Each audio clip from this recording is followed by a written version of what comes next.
अहम हरे तब पादेक मूला दासानु दासो भवितास में भूया। मुझे प्रभु आपके दासों का भी दास बनना है। और आज ऐसी दिव्य बात वृत्रासुर की आगे हिरण्यकश्यपु का वंश का वर्णन किया गया, क्योंकि परीक्षित जी ने प्रश्न किया था, बोले कि महाराज कभी भगवान ने कभी किसी दैत्य का उद्धार किया है, किसी राक्षस का उद्धार किया है? और आज सुखदेव जी कहने लगे, बोले कि राजन, जब से भगवान ने वराह रूप लेकर के हिरण्याक्ष का वध किया, तब से हिरण्यकश्यपु भगवान का दुश्मन बन गया। और आज भगवान से कहता है कि बोले कि जब तक इस हरि को मार नहीं डालूंगा तब तक चैन से नहीं बैठूंगा। और हरि को मारने के लिए तो भैया हरि के जैसा बनना पड़ेगा। और हरि कैसे है? अमर। तो अमरता को प्राप्त करने के लिए तपस्या करने के लिए गया। ब्रह्मा जी की खूब कठिन तपस्या करी। ब्रह्मा जी इसके कठिन तप को देख करके प्रसन्न हो गए। कहा, बोले वरम ब्रूयात, वर मांगो। कहा कि मुझे अमर बना दो। ब्रह्मा जी ने कहा, बोले कि भैया अमर तो हम खुद ही नहीं है, तुझे कहां से बना दे? हमारी भी दुई परार्ध की आयु निश्चित है। तब तो इस दैत्य ने भैया वरदान का विस्तारीकरण कर दिया।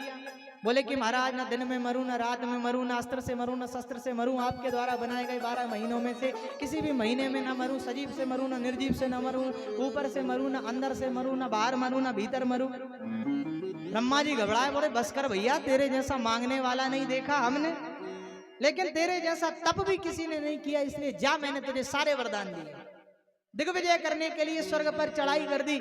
इंद्र से झाड़ू लगवाता है, वरुण से पानी भरवाता है। एक दिन देवता गड़गड़ाते भगवान के पास में गए, बोले कि प्रभु इससे कब पिंड छूटेगा? बोले कि समय की प्रतीक्षा करो। समय बीता भैया, तपस्या करके अपने घर पर आया। 4 बेटों ने जन्म ले लिया था, राध, अनुराध, सहलाद और प्रहलाद। छोटे प्रहलाद जी से बड़ा प्रेम करते थे और प्रहलाद जी महाराज की भक्ति को देख करके दिव्य गदगद हुए रहते थे। और प्रहलाद जी की भक्ति इतनी प्रगाढ़ हो गई कि आज प्रहलाद जी ने उस भक्ति का प्रस्तुतिकरण कर दिया। आज जब हिरण्यकश्यपु को लगा, बोले कि मेरे बेटे को नारायण रूपी ग्रह ने डस लिया है और ये ग्रह जल्दी से जल्दी छूटना चाहिए। और आज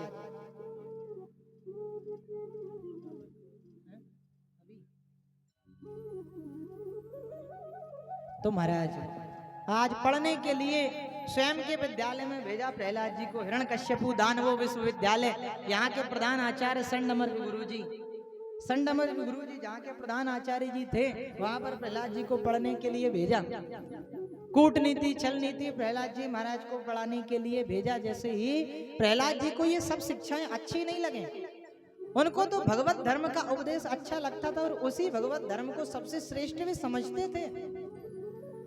आज हिरण्यकश्यपु को अपने बेटे की बड़ी याद आई तो मिलने के लिए आश्रम में आया। और जो हिरण्यकश्यपु आया, संडमर्क गुरुजी ने देखा, दौड़कर भाग करके गए, जाकर के कहा, बोले महाराज आप कैसे आए, हमें बुला लिया होता। बोले भैया आज हमें अपने बेटे की बड़ी याद आई तो मिलने के लिए आ गए। बोले प्रहलाद कहाँ है? संडमर्क गुरुजी ने आज्ञा लगाई। बोले प्रहलाद जी दौड़ करके आए, अपने पिताजी की गोदी में चढ़ गए। प्रहलाद जी महाराज से पूछा, बोले कि बेटा प्रहलाद कैसी पढ़ाई चल रही है? बोले पिताजी अति सुंदर। बोले कि बेटा कोई बढ़िया बात बताओ जो तुम्हें पढ़ाई में अच्छी लगी हो। प्रहलाद जी ने सुंदर नवदा भक्ति का निरूपण किया कि श्रवणम कीर्तनम विष्णु स्मरणम पाद सेवनम अर्चनम बंदनम दास्यम सख्यमा निवेदनम।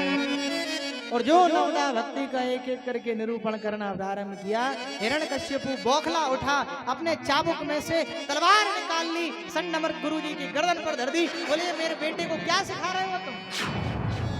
बोले सरकार हमसे गंगा जल उड़वा लो, चाहे जिसकी सौगंध खवा लो, हमने इसको ऐसे एक भी पाठ के बारे में नहीं बताया। बोले महाराज हमारा तो सरकारी विद्यालय है, सरकार की कृपा से चलता है। आपने कहा कि गांव मने गणेश पढ़ाना बंद करो तो हमने गणेश जी हटा दिए, और आपने कहा गधा ही पढ़ाओ, गांव मने गधा, वो ही पढ़ा रहे हैं। और आज क्रोधित हो गया, कहने लगा, बोले कि तुमने मेरे बेटे को बिगाड़ दिया, इसको और तीव्रता के साथ में दंड दो, लेकिन इसके हृदय से हरि का नाम मिटाओ। इतना कह करके धमकी दे करके चला गया। कुछ समय के बाद में शिक्षा पूर्ण हुई, छोड़ने के लिए आए संडमर गुरुजी प्रहलाद जी को। और आज प्रहलाद जी महाराज दोबारा गोदी में चढ़े, एक ही बात पूछी, बोले अच्छी बात बताओ। संडमर गुरुजी की तरफ देख करके प्रहलाद जी ने कहा, बोले गुरुजी पिताजी ने अच्छी बात पूछी है तो अच्छी बताऊंगा, घटिया नहीं बताऊंगा। संडमर गुरुजी की धड़कनें तेज हो गई, बोले आज जाने कहा बताएगा, आज और मरवाएगा। और आज भैया बड़ी सुंदर बात प्रहलाद जी ने कही, बोले कि पिताजी पहले एक बात कहूं, मैं कोई अच्छी बात सुनाता हूं वो आपको अच्छी नहीं लगती। बोले कि नहीं नहीं बेटा सुनाओ, बिल्कुल निडर होकर के सुनाओ। तो आज प्रहलाद जी महाराज कहने लगे, बोले कि पिताजी एक बात बताइए, संसार एक अंधा कुआं है और इसमें हम सभी भेड़ चाल की तरह एक के बाद एक चढ़ते जा रहे हैं, गिरते जा रहे हैं। और श्रेष्ठ मनुष्य वही है जो इस श्रेष्ठ संसार को छोड़ करके वन में जाए, वन में जा करके भगवान का भजन करे, और वन में जाने की भी ना बन पाए तो घर में बैठ करके ठाकुर जी को याद करे। और जो हरि का नाम सुना, आज तलवार निकाल करके प्रहलाद जी की गर्दन पर धर दी। वो संडमर गुरुजी से कहा, तुम्हें जिंदा नहीं छोड़ूंगा, तुमने हमारे बेटे को पूरा बर्बाद कर डाला। बोले सरकार हम आपकी सौगंध खा करके कहते हैं कि इस बालक को ना तो हमने पढ़ाया है ना किसी और ने पढ़ाया है, आपका बेटा बड़ा पढ़ाया आया है। अरे ये पाठ हमारे यहाँ है ही नहीं। राज प्रहलाद जी महाराज को मारने के लिए सैनिकों से कहा, बोले जाओ आकर के इस प्रहलाद को मार डालो। मारने का प्रयास किया भैया, अनेक प्रकार से खाने पर प्रतिबंध लगाया, जेल खाने में बंद करवाया, पानी में बनवाया, मदन मोहन करवाया, आग में होलिका ने जलाया, बहुत सारे प्रयास किए लेकिन फिर भी कुछ नहीं बिगड़ा।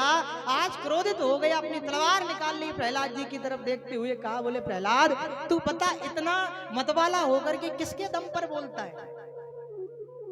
आज प्रहलाद जी महाराज ने बिल्कुल निर्विघ्नता पूर्वक उत्तर दिया। बोले प्रहलाद जी, बोले कि पिताजी मैं किसी और के बल पर नहीं बोलता, मैं जगत के जगदाधार जगन्नाथ के बल पर बोलता हूँ, जिसका बल केवल आप में ही नहीं है, मुझ में है, हम सभी जगत के घट घट प्राणियों में भी उसका बल है। कि न केवलम में भवतश्च राजन, न केवलम में भवतश्च। बोले राजन उसका बल मुझ में नहीं है, सब में उसी का ही बल है। और उसके बारे में तो राजन केवल वो ही जान सकता है, सो जान ही जही देहु जनाई। आज क्रोधित होकर के बोला, बोले बता तेरा हरि कहाँ है, आज उस हरि को ही देखना है। बोले क्या इस खम्भे में तेरा हरि है। बोले अहम पश्येमा अहम दृष्ट्वा न तो तुम पश्यते